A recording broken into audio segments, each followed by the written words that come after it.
everyone, this is Jim Okersinski with this week's lecture video.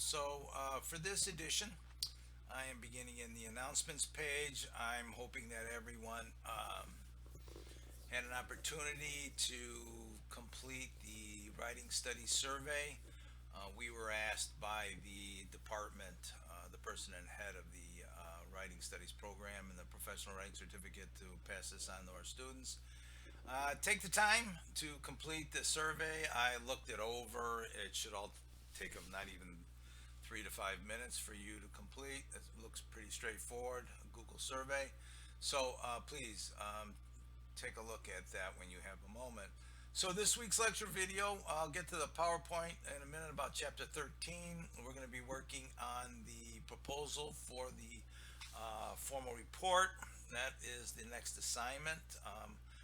You do have to read through that course unit to get an idea of the two topics and how you want to proceed. Also, like I said, I've created the proposal folder here, and I've just added the peer review report for our peer review session beginning on Friday and ending, I think, on Sunday, right? So hopefully everybody can upload drafts and get those reports completed, and we'll go from there. All right, everything's pretty much straightforward, like we've been working through the last several peer reviews. I'll create the item in the folder and make sure that's all ready to go. It is all here in the assignment 6 proposal here. All right. So getting back over to the chapter 13 PowerPoint here.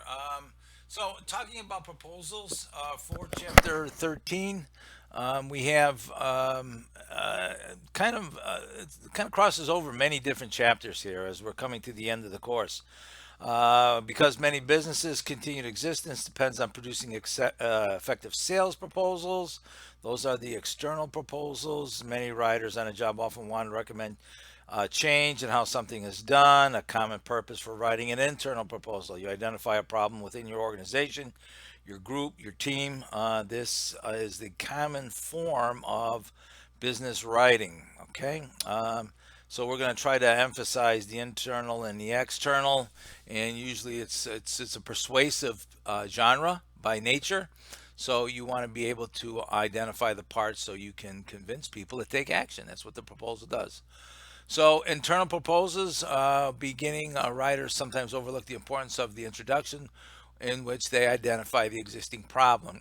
That is the proposal format. In my 1101s, I teach the proposal argument essay, problem solution, problem solution. You always have to be aware that the proposal genre is very popular both in business and in academia. So you want to state the problem directly, persuade readers that the problem needs solving, offer a summary of the proposed solution, and clarify benefits and cost of the proposed solution.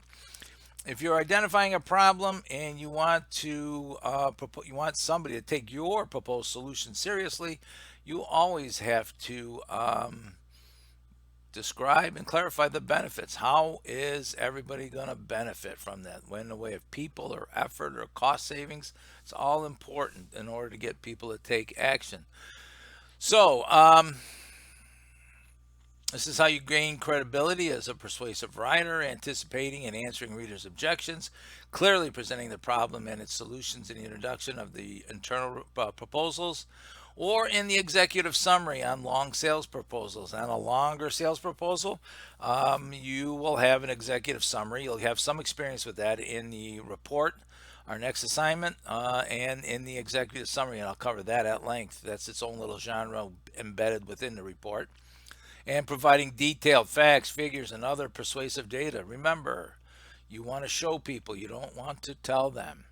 So who is your audience, right? Is your audience a manager within your organization for the internal, or a potential customer outside the organization for external proposal?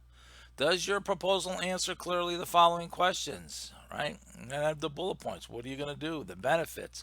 How will you implement it? Do you have the resources to do it? How much do you estimate your plan will cost?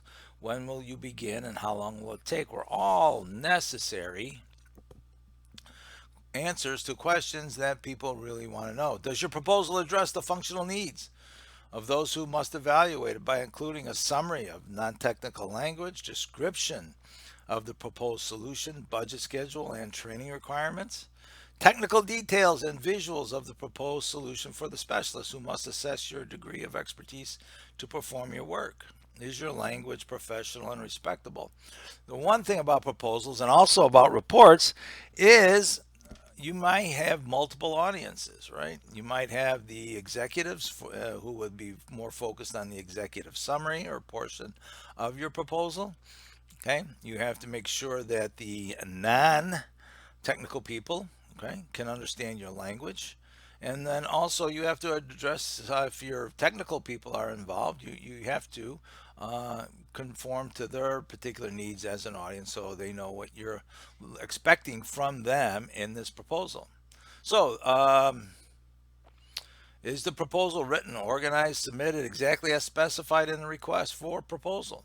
The idea here is if it's a sales proposal or you're looking to solve a problem, somebody's asked you for a proposal for business or to solve a problem, you have to make sure that you have exactly written at what they've asked for. You've addressed all issues.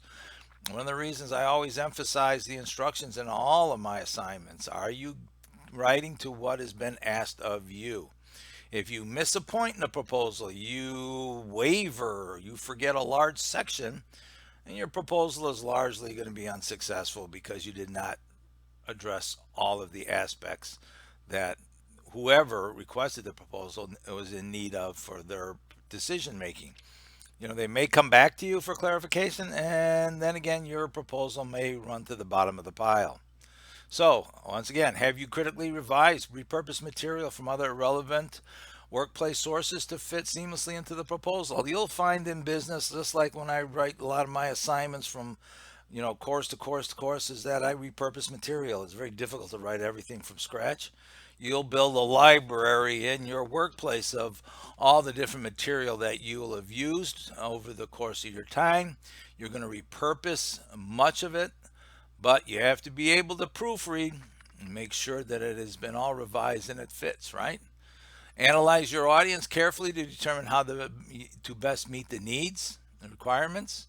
Concise purpose statement to always clarify your goals.